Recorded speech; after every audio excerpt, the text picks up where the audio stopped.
Well, when Q called me that morning, I started to cry, but my kids were like, "What? Are you serious?" It was just, they just felt very blessed and happy for Rich.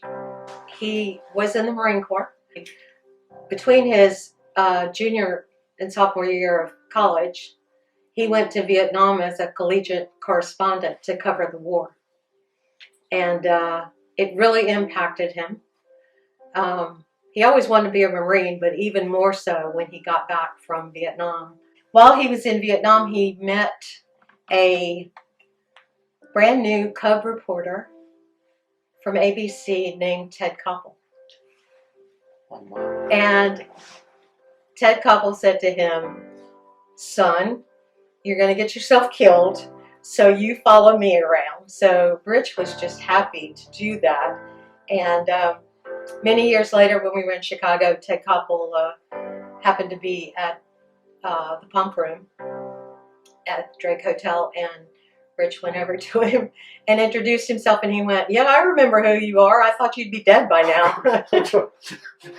But anyway, so after he came back from Vietnam and he graduated college, he joined the Marine Corps, and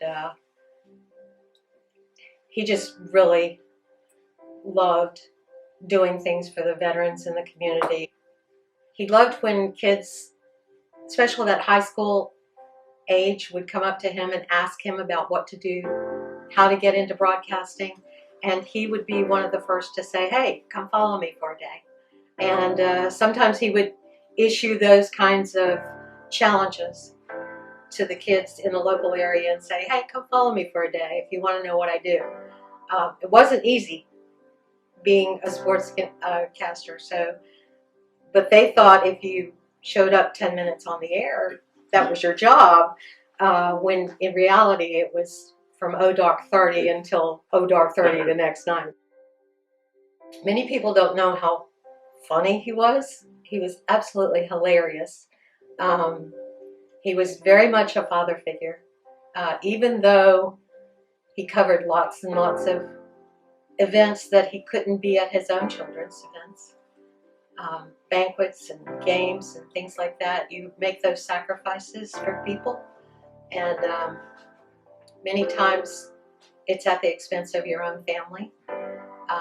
But he made those. So I remember one time there, our daughter's soccer banquet, she was getting a couple of special awards, and he had to, in order to make the banquet, do the live shot from there.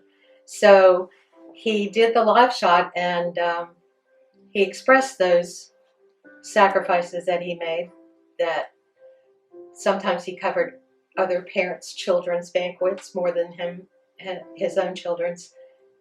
And then he began to get a little emotional and started to cry on TV. So, but he threw it back to Cynthia Smoot. That was when Cynthia was there, and I think everybody understood, and he got a lot of fan mail saying, "Hey, how touching that was, that, we all make sacrifices for our children and thinking of our children."